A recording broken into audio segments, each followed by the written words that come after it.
you.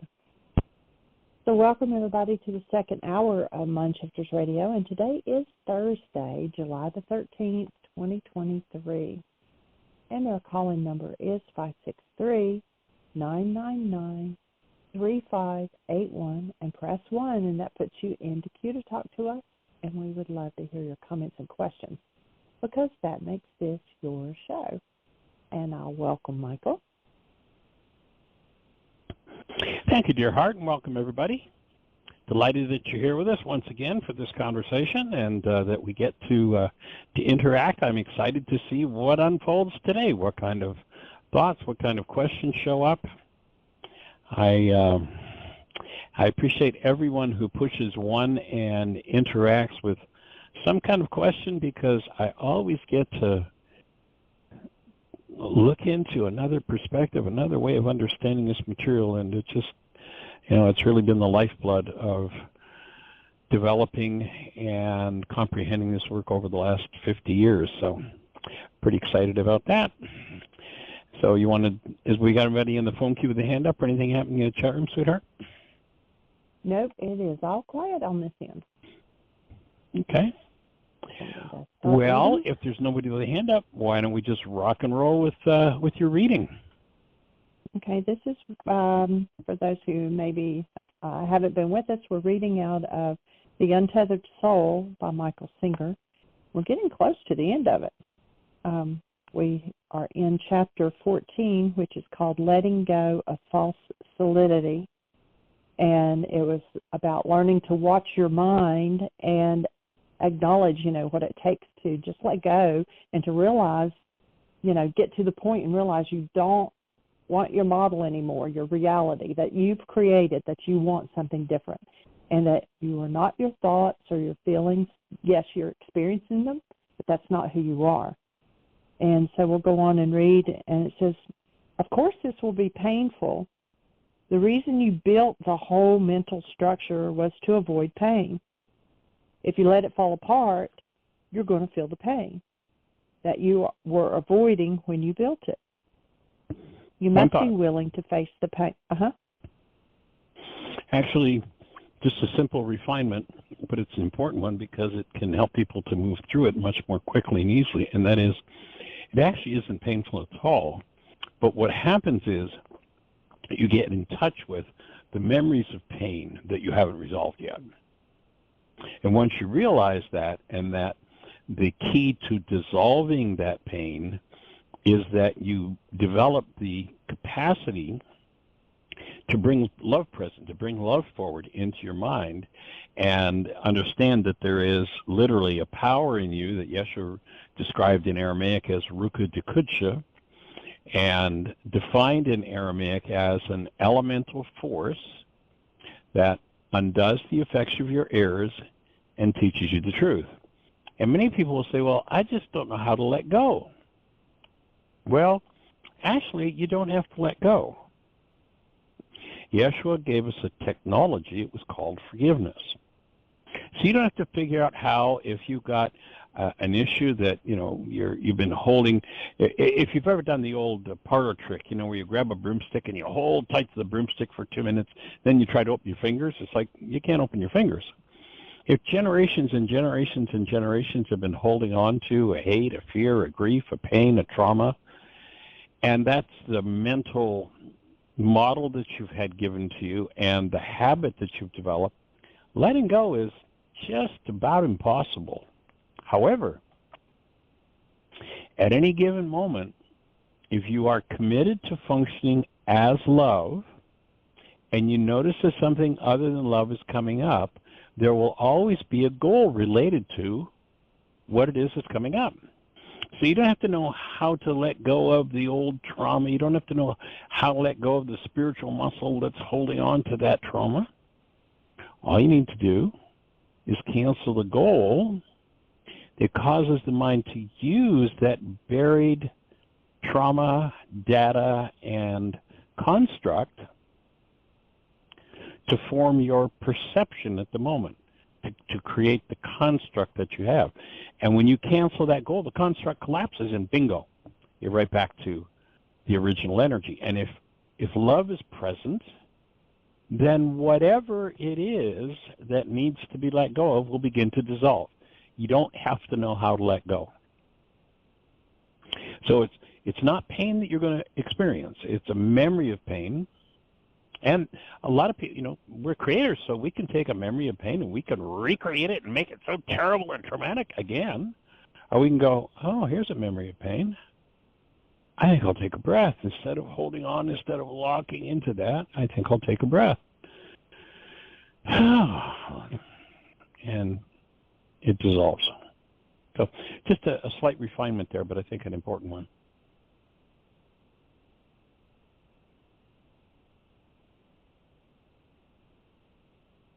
Awesome. So you must be willing to face this pain. If you were to lock yourself in a fortress because you were afraid to come out, you would have to face that fear if you ever wanted to experience a fuller existence. That fortress would not be protecting you, it would be imprisoning you. To be free, to truly experience life, you must come out. You have to let go and pass through the cleansing process that frees you from your psyche. You do this by simply watching the psyche be the psyche. The way out is through awareness. Stop defining the disturbed mind as a negative experience. Just see if you can relax behind it. When your mind is disturbed, don't ask, what do I do about this? Instead, ask, who am I that notices this? In time, you will come to realize that the center from which you watch disturbance cannot get disturbed. If it appears disturbed, just notice who is noticing that disturbance. Eventually, it will stop. You will then be able to rest back into the depths of your being while watching your mind and heart create their last throes of turmoil. When you reach that point, you will understand what it means to be transcendent. Awareness transcends what it is aware of. It is as separate as light is from what it shines upon, consciousness. And you can free yourself from all of this by relaxing behind it. If you want permanent peace, permanent joy, and permanent happiness, you have to get through to the other side of the inner turmoil. You can experience a life in which waves of love can rush up inside of you anytime you want. It is the nature of your being. You simply have to go to the other side of the psyche. You do that by letting go of the tendency to cling. You do it by not using your mind to build false solidity. You just decide once and for all to take the journey by constantly letting go. At this point, the journey becomes very quick.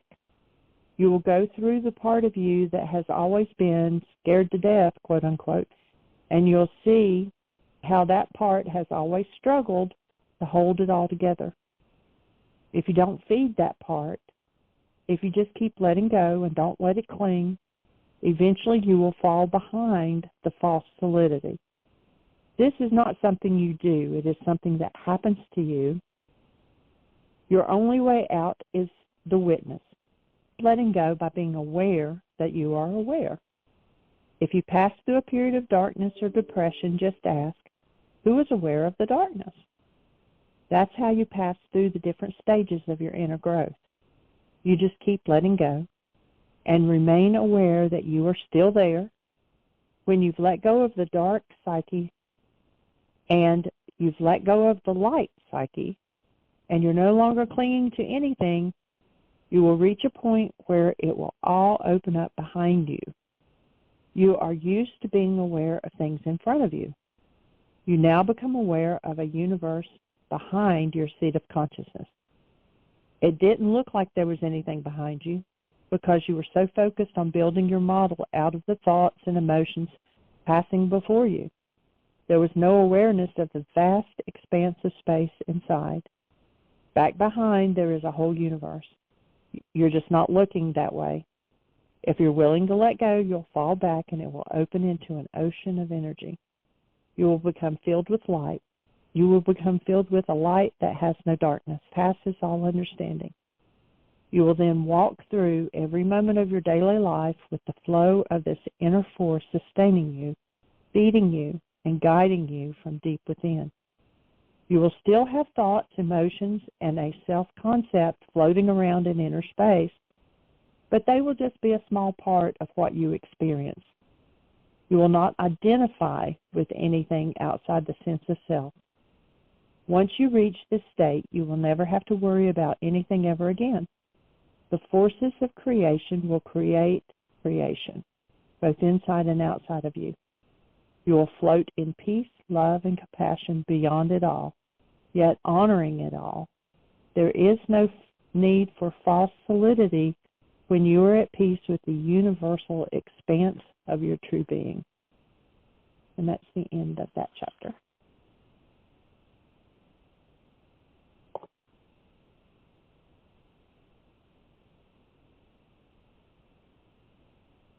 Sweet. Michael, if you're talking, I can't. Well, okay. Yeah, the biggest thought I have is just that one of recognizing that when we allow ourselves to touch into old pain, it's old pain. And we don't have to re-empower it as pain. We can just recognize it as a memory and instantly soften and let go. If people, one of the things most people do with pain is they tend to tighten up, lock up, and hold the breath. And so that tends to exacerbate the pain. When pain comes, softening into it, opening, because everything is energy. When opening happens, energy moves, and stuff moves instead of getting stuck in it. So let's move forward. Okay. The next chapter is, this part is part 5 of the book called Living Life. Chapter 15, The Path of Unconditional Happiness. Okay, so we've already started off with so how should that say? The path of eternal happiness, conditional happiness. As we've talked about where the focus is, and even in the word unconditional, the focus is on conditions. So it says the highest spiritual path is life itself. If you know how to live daily life, it all becomes a liberating experience. But first, you have to approach life properly, or it can be very confusing. To begin with, you have to realize that you really only have one choice in this life. And it's not about your career, or whom you want to marry, or whether you want to seek God. People tend to burden themselves with so many choices. But in the end, you can throw it all away and just make one basic underlying decision or choice. Do you want to be happy, or do you not want to be happy? It's really that simple. Once you make that choice, your path through life becomes totally clear. Most people don't dare give themselves that choice because they think it's not under their control. Someone might say, well, of course I want to be happy, but my wife left me. In other words, they want to be happy, but not if their wife leaves them. But that wasn't the question. The question was, very simply, do you want to be happy or not? If you keep it that simple, you will see that it really is under your control. It's just that you have a deep-seated set of preferences that gets in the way. Let's say you've been lost and without food for days, and you finally find your way to a house. You can hardly make it to the doorstep, but you manage to pull yourself up and knock on the door. Somebody opens the door, looks at you, and says, oh, my God, you poor thing. Do you want something to eat? What would you like? Now, the truth is, you really don't care what they give you, even want to think about it. You just utter the word food. And because you really mean it when you say you need food, it no longer has anything to do with your mental preferences. The same goes for the question about happiness. The question is simply, do you want to be happy? If the answer is really yes, then say it without qualifying it. After all, what the question really means is, do you want to be happy from this point forward for the rest of your life, regardless of what happens? Now, if you say yes, it might happen that your wife leaves you, or your husband dies, or the stock market crashes, or your car breaks down, on an open highway at night. Cancel all those thoughts. Those things might happen between those things might happen between now and the end of your life. But if you want to walk the highest spiritual path, then when you answer yes to that question, you must really mean it. There are no ifs, ands, or buts about it. It's not a question of whether your happiness is under... Go for it. I would remove the word happiness from this whole topic, because there are people who do really horrific things that are quite happy about what they've done. And inhuman things, they're not actually human. So recognizing that happiness is actually the result of a dopamine hit. When one achieves a goal, the body serves up a shot of dopamine, which has been called our happy powder. You know, someone who uses a lot of drugs because they're happy on drugs, and then when they get to a certain point and they crash deep, it's because they've used up all of their dopamine. Literally, the reserve of your dopamine is gone. There's no happy powder left, so now they're in deep depression, and that's why they need more drugs. But there's not enough dopamine to present the high, so sooner or later they burn out on the drugs as well. It's really not happiness that we want. That's really a pretty low-level goal. My offering would be, the word I would substitute there would be love. Do I want to function as a human being, as love, or not? And when I bring my humanness to a circumstance that would be what the world would consider disappointing, the ones he described, which I'd rather not plant those mind energy seeds, but, if I bring my human life, love, to those events, I can say, I don't like this, I don't want this, but I don't have to sink into pain and depression, because I still have my human life. I haven't given that up yet. In the ancient teachings, holding to your human life if you look back in the scriptures, was called, when they said, seek ye first the kingdom of heaven. It wasn't a religious idea. It was seek to function as your human beingness. The words kingdom of heaven are more properly translated from the Aramaic as the community of love. Seek your place in the community of love. Then everything else is taken care of, happiness and all the rest.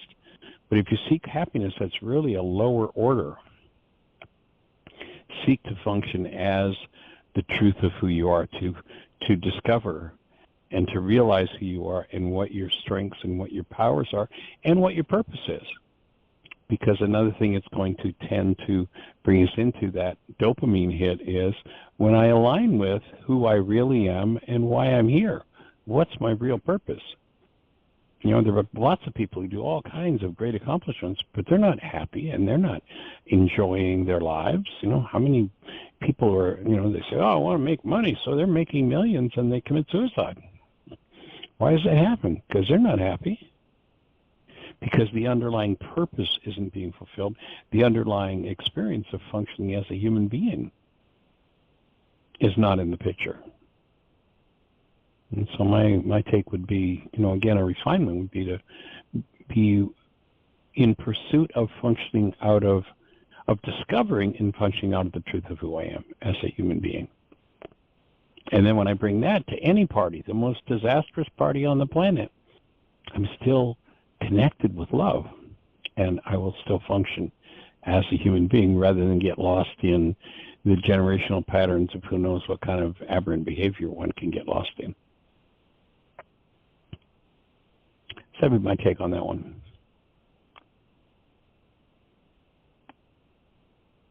Excellent point. I will attempt, as I'm reading, to do that switch from happiness to love as I'm reading. So,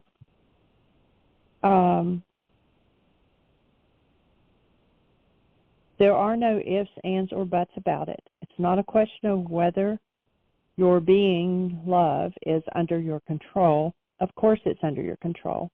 well, it's actually just who you are, regardless of what you do or what goes on. But it's just that you don't really mean it when you say you're willing to stay happy or stay in love. You want to qualify it. You want to say that as long as this doesn't happen or as long as that does happen, then you are willing. And here it would be willing to be happy. That's, they're wanting their goal and finding unhappiness when their goal's not met. That's why it seems like it's out of your control. Any condition that you create will limit your joy or being loved. You simply aren't going to be able to control things and keep them the way that to give an unconditional answer. If you decide that you're going to be loved from now on for the rest of your life, you will not only be loved, but you will become enlightened. Unconditional, this is really challenging to shift the words as I'm reading. Unconditional happiness or love is the highest technique there is. You don't have to learn Sanskrit or read any scriptures. You don't have to renounce the world. You just have to really mean it when you say that you choose to be loved. And if you have to mean it regardless of what happens, this is truly a spiritual path, and it is as direct and sure of a path to awakening as could possibly exist. Once you decide that you want to be love, something inevitable will happen that challenges you. This test of your commitment is exactly what stimulates spiritual growth. In fact, it is the unconditional aspect of your commitment that makes this the highest path. It's so simple. You just have to decide whether or not you will break your vow. When everything is going well, it's easy to be loved. But the moment that something difficult happens, it's not so easy. You tend to find yourself saying, but I didn't know that this was going to happen. I didn't think I'd miss my flight. I didn't think Sally would show up at the party wearing the same dress I had on. I didn't think that somebody would dent my brand new car 1 hour after I got it. Are you really willing to break your vow of being loved because these events took place? Billions of things could happen that you haven't even thought of yet. The question is not whether they will happen. Things are going to happen. The real question is whether you want to be loved regardless of what happens. The purpose of your life is to enjoy and learn from your experiences. You are not put on earth to suffer. You're not helping anybody by being miserable. Regardless of your philosophical beliefs, the fact remains you were born, and cancel the thought you're going to die.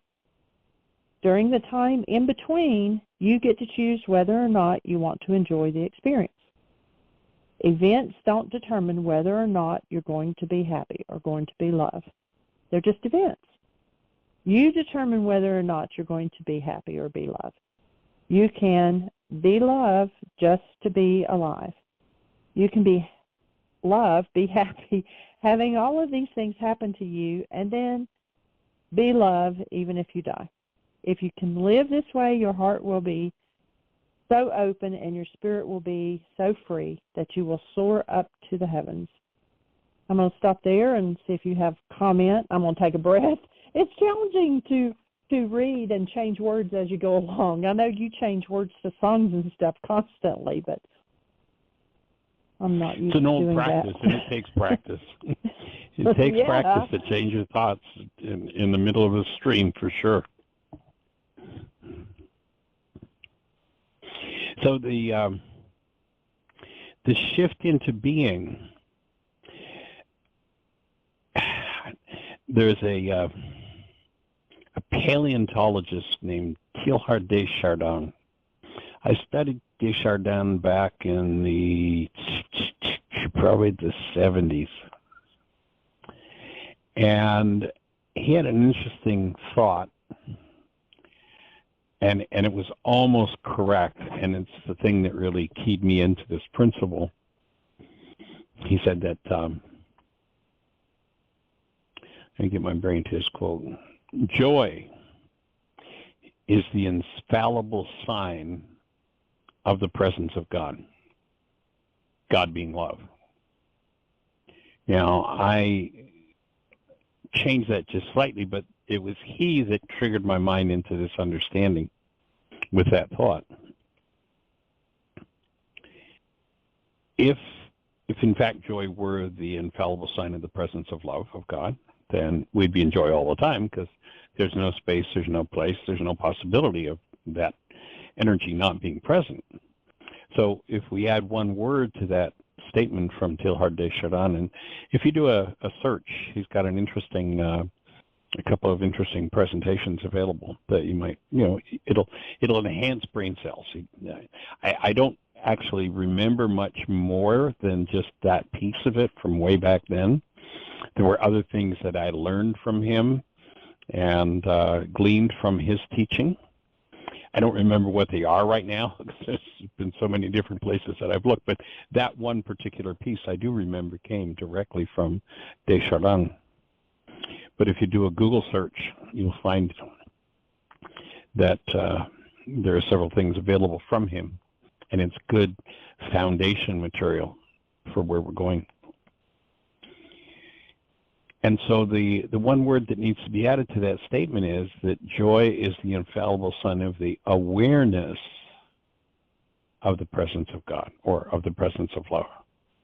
So when we recognize that we are the love, and we keep ourselves in conscious awareness, I oftentimes talk about the urgency of spending time every day, every night, cultivating your relationship with love.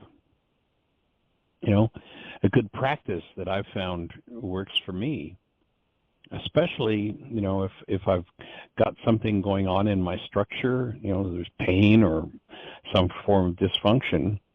A good practice that I've found is just getting quiet, breathing, and sourcing, connecting to the presence of love and sending it to that part of my structure.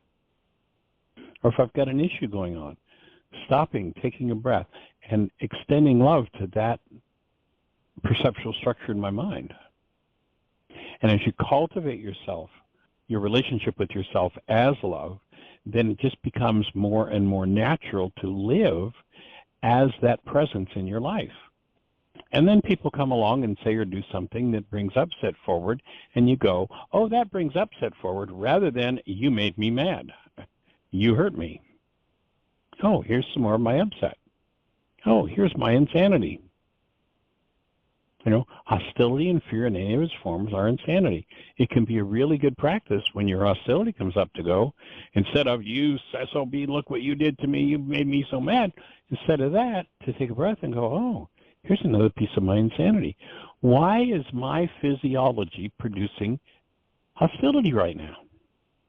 Because I'm insane.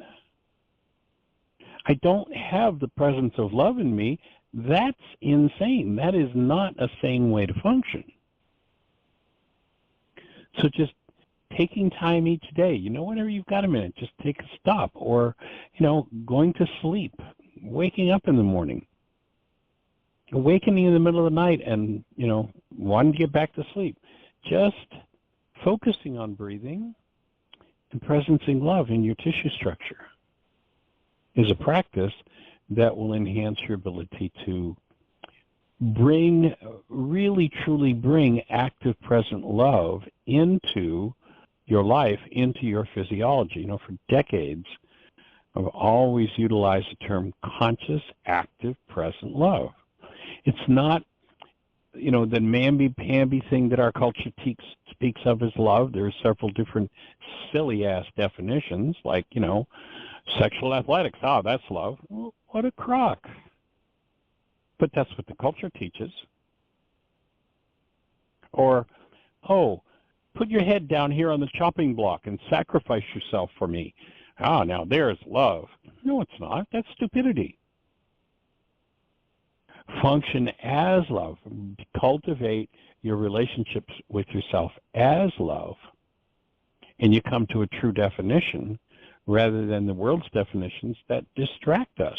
Love isn't something that you can even do. You can't do love. You either are it, you either bring conscious, active, present love into your daily life, or it's somewhere off in space and you utilize one of the world's definitions and call that love.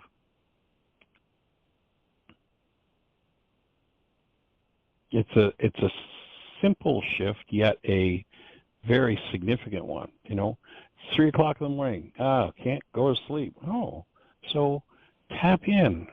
Where's the most tension in my physiology?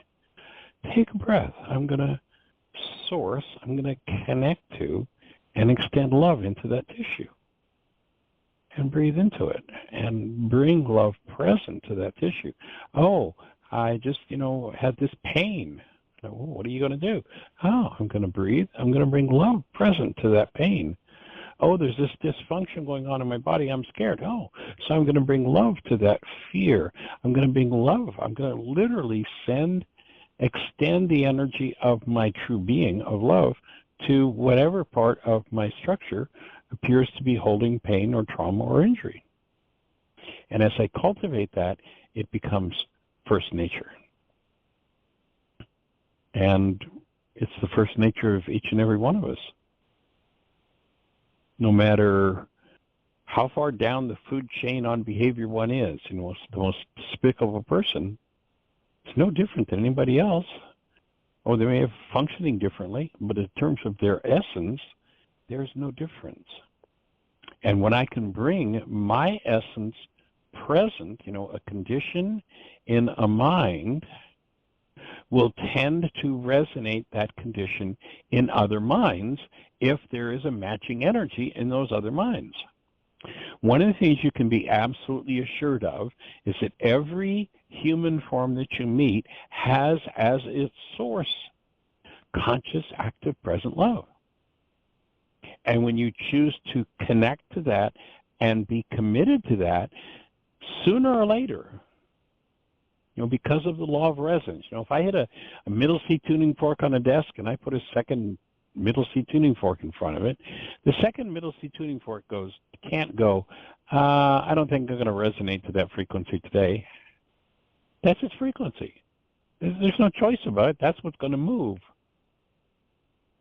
In exactly the same way, now someone can have all kinds of hate and rage and violence and viciousness, insanity, and everything you could think of as crazy, murderous.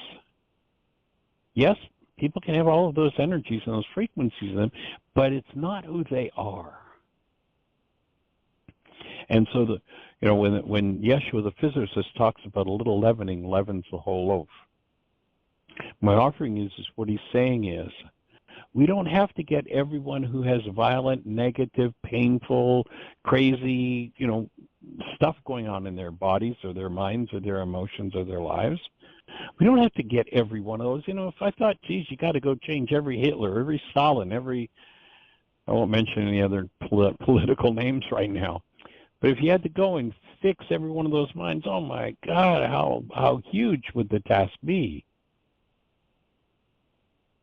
Fortunately, we don't have to. The physicist Yeshua understood what critical mass meant. A little leavening leavens the whole loaf. They're not talking about bread. They're saying, be part of the leavening. Be one who lives out of, functions out of conscious act, present love, especially if your trauma comes up, especially if that person gives you the look. And your mind goes, oh, such rage. Oh, no, my rage doesn't come up because of somebody giving me a look. My rage comes up because there's rage in me. And if there is, and I can soften into and breathe in presence love, then my rage will begin to heal, or my sadness, or my grief, or my fear, or whatever it is. Bring love to the party. The more disastrous the party is, the more important it is to bring love to that party, to that interaction. We have a hand up. Oh, great. Let's say hello. Awesome. I think that it is Terry. 828, you are on the air. Hey, Michael. Hey there, good sir. Hey, Jeanie. Hi. So, thank you for this call last night. Yeah, that's okay. There's a lot going on both sides of the table. And I wanted to comment. I dialed into the radio show just a few minutes ago, about actually 10, 12 minutes ago. And I had been organizing and looking at my next move, and I felt a wave of joy come over me. And then I hear you talking about joy. And then it's directly related to my ability to cancel a goal. And in fact, to cancel multiple goals. And this was a big piece that was hard for me to understand at first, a little difficult. Because there's the to-do list. Oh, yes, I got my to-do list and this, that, and the other. And then you were saying it's fine to have a to-do list, and then you have these different items on your agenda, your desires, what you want to achieve and all, but then you just select that particular goal and load it into the computer for action. And right. And that one took a while for it to stick, because now I can have a to-do list that's got 10, 20, 30 items on it, a huge number of items on it. And if I start engaging and locking in goals, which I do somewhat unconsciously, with some of them, I need to do that, I need to do that, I need to do that. Next thing you know, my head's spinning around, and I'm not in a good place. I take a breath and stop, and then cancel all the goals. Okay, let's just reboot, so to speak. And it works, and it just works. But you got to work it. You got to do it every day. You got to practice it. There was a story about the guy, whether it's true or not, I don't know, presented this little tool to Andrew Carnegie back in the day. He said, I'm going to give you something that's going to change your life. And he gave him the to-do list. And Carnegie used it for 30 days. At the end of 30 days, he gave him $10,000 or something. That's the way the story does. Whether it's true or not, I don't know. So one of the things that they didn't expand on was that I believe that if the guy was using his to-do list, he was taking one thing, setting that goal in action, and once he achieved or canceled that goal, he was doing it kind of unconsciously, So he was able to work his goals. And that wasn't really explained as to how the success, because everybody knows about a to-do list. It's not the to-do list, it's the way you manage that to-do list, which is what you teach in a beautiful way. And I wanted to just explain that, so I can't. Go ahead. Yeah, actually, you're not managing your to-do list, you're managing your mind through your to-do list. Yeah, managing my mind. Exactly. It's like, let's imagine I'm getting cold. I'm in my room and I'm getting cold, and I want it to get warm. Now, with technology, we're getting to the point where I could just shout and say, "Hey, air conditioner, turn off," and it will turn off. But otherwise, I've got to go to the thermostat and I've got to change the temperature. So the furnace is controlled, the air conditioner is controlled through indirection. Can't do it directly. You have to have a mechanism, tool, and that's exactly the same. The mind is only controlled through indirection, and the thermostat is the goal. And by managing your goals, you're managing your mind. By canceling and if you remember, this is from the personal code evaluation,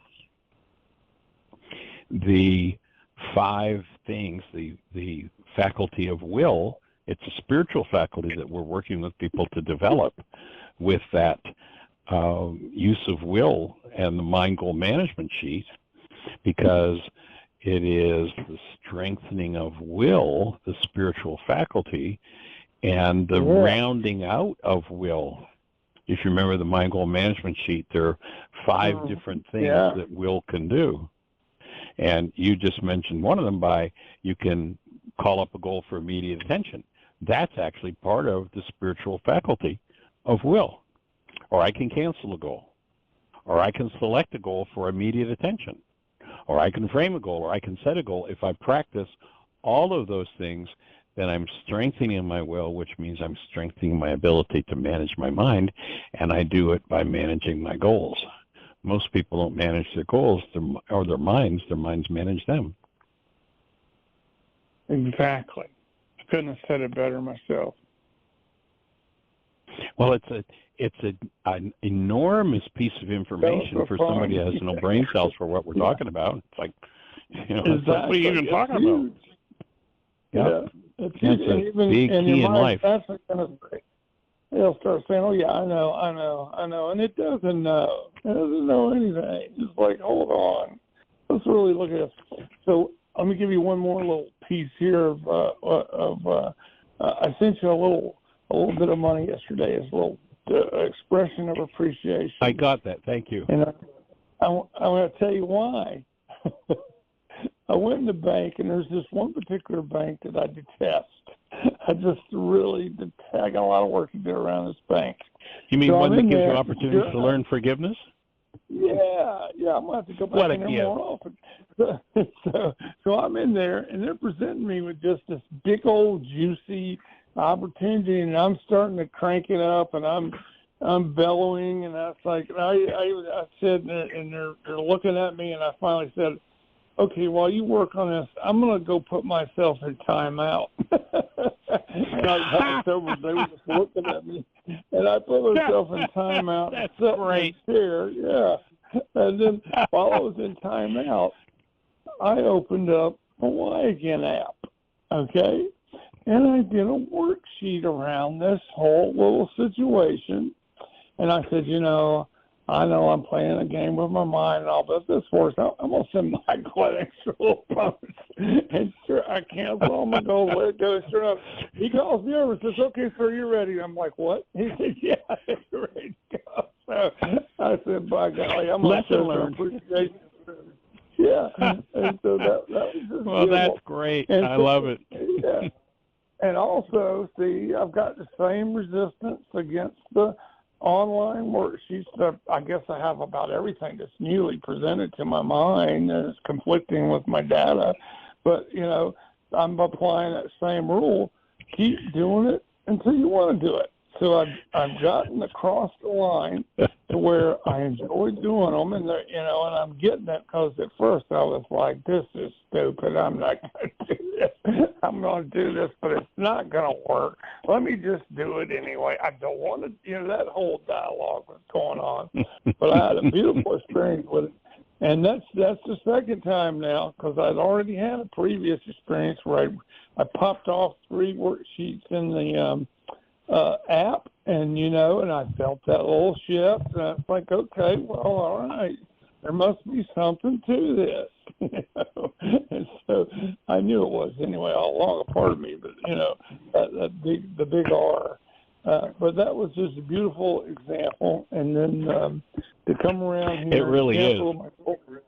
And hit that joy button, and then I noticed what time it was. Now I'm gonna go sit down and join the radio show. Well, I love that idea. Is it copyrighted? Can I use this idea of putting yourself in timeout? I think that's great. Yeah, babe. I think they started that with the kindergartners. I just had to put myself in timeout.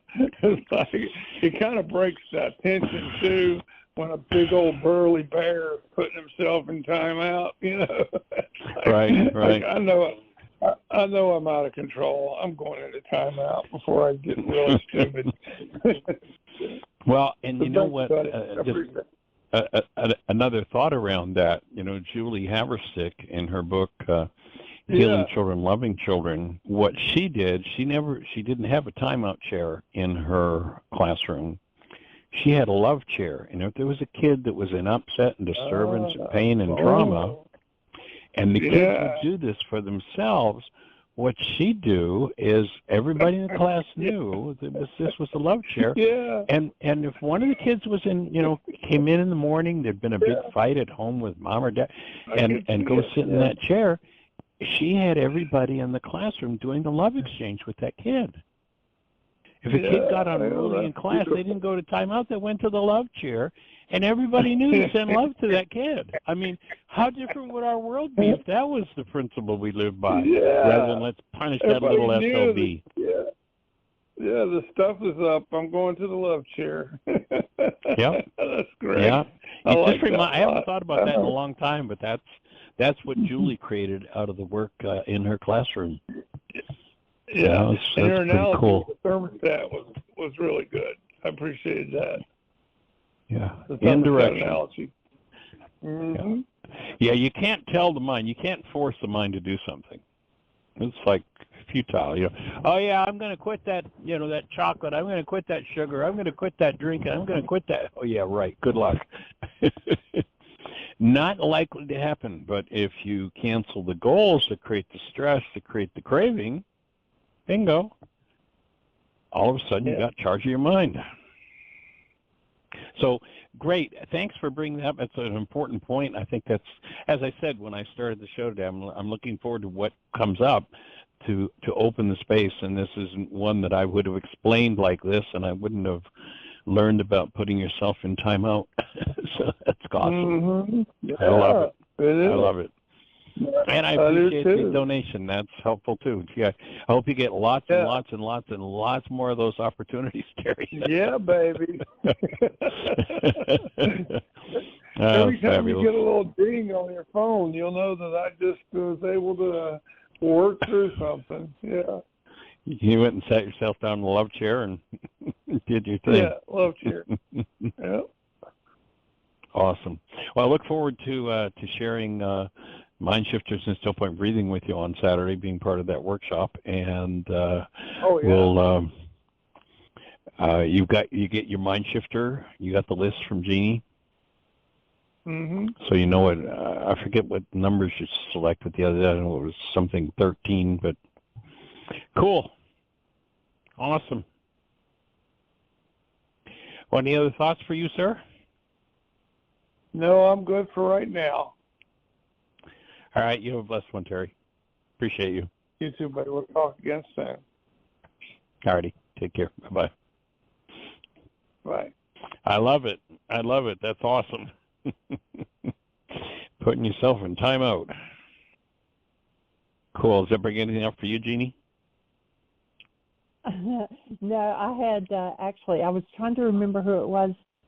Somebody that, the young lady that we play her song at the beginning of the radio show.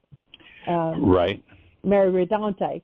And she had posted on Facebook, this has been several years ago, that she got up, one morning, quote unquote, on the wrong side of the bed, and her partner took her and sat her in the living room, and he says, "You're in timeout until you can reconnect." So I had heard that before. That's cute. Yeah. So. Awesome. Well, does that bring anything up for anybody else? We've got about 12 minutes, 10 minutes. 10. So if anybody's got a thought or a question, or if that resonates anything for you, push 1. Let's talk about it. And or if you're on one of those stations where we can't see you in our control panel, if you call the show on your phone, the number is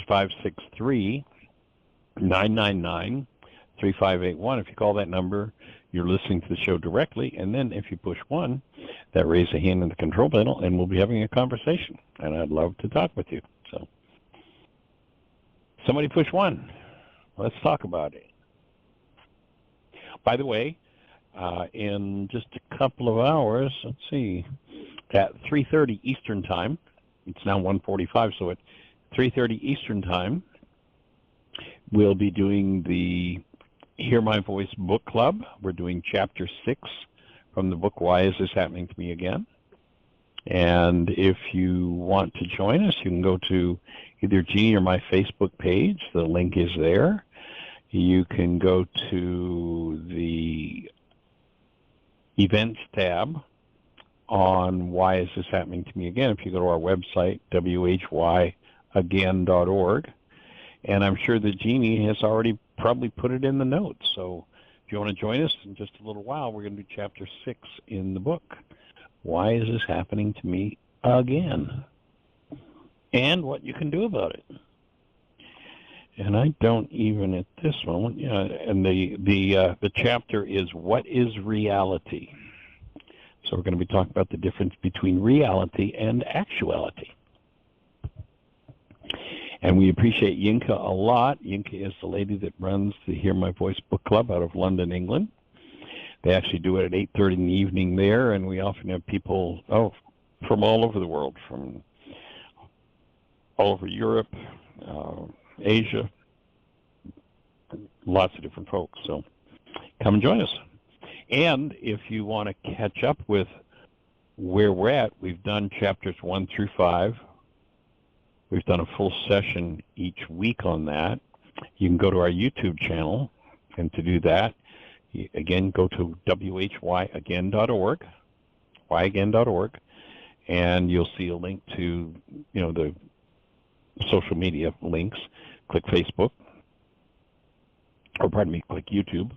That'll take you to our YouTube channel. And there are videos of each of the sessions that we've done with the book. We've done several videos where we've walked somebody through a whole worksheet, so if you want instructions on using the worksheet. And then we've also got the previous, I'm not sure even how many sessions, but we did a few pages from the book. We took it over time, and so there are videos where we've done the whole book, and now we're in the book club, and we're taking out, instead of just doing a piece or doing several chapters at a time, we're doing one chapter at a time to get in depth a little more. So come join us at 3:30. And beyond that, if you have a question for us, push 1. Let's talk about it. How can we support you?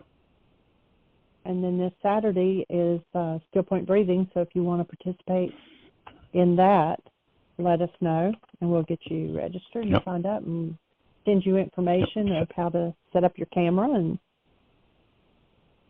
MindShifters, Yeah, we're doing that. It'll be Saturday and Sunday. We do it at 11 o'clock. And it depends. We've got a small group, so it depends how much processing work there is to be done. Usually on Saturday, it's usually around a 3-hour session, and then Sunday, again, depends how many questions come up, how much processing there is to be done. But 11 o'clock Eastern Time, both days, is the MindShifters and Still Point Breathing session. We also do that on Zoom, so it's videoed, so that if you're a participant, you've always got that to go back to. You'll have a copy of that video of the workshop itself, and so it makes a nice archive for yourself. We don't make the MindShifters and Still Point Breathing workshops available except to the folks who are part of that program. And the program is set up that you can, I want to try it. You can do one session. Or, well, I'm going to make a little bigger commitment. I'll do 3 sessions. You can do 3 months. Or you can set up to do a year. And it is one of the fee-based things. It's one of the ways we keep this work going. The radio show, we don't get paid to do it. We pay to do it. And so the MindShifters and Still Point Breathing is one of the ways that we help to keep this whole project, a 20,000-page website, radio show, YouTube, all of it going. And so if you want to do just a single session, it's $150.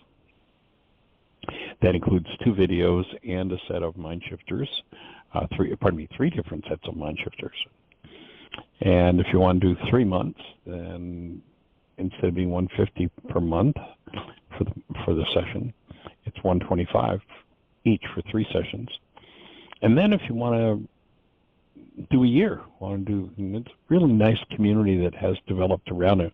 We've got a couple of folks who just finished out their year, but there's a really powerful, trusting community that's developed around it. And so it makes for a space for a real foundation for advanced growth. And so you can register and do the year, and it's $900 for the year. So So if you're interested in doing that, and if you just try it out once, or you do the 3 months and you decide you want to do the year, we'll prorate it so that every session you do is on the least expensive level. So, and it's a way to support this work, a way to help to move it forward. And so, Miss Jeanie, we have everybody in the phone keeping a hand up, or anything happening in the chat room? No. Let's see. I just got a text from somebody. Let's see. Oh, okay. Terry was needing the email, so I'll be sure and resend that as soon as I get off. And nope, nobody else has a hand up. And we're down to just over 3 minutes. Well, how close are you to the end of the chapter that you were reading in Michael's book? Oh, I just started it, so we're okay. quite a ways. Yeah. All right. Well, then let's just express appreciation for everybody who's been here. Thank you, Terry, for that good laugh and that idea. Awesome. Much appreciation, everybody. Create the best year yet of your eternal life. It's an awesome gift to give the world. You're equipped to do it, and the world needs it, so let's go for it. Bless.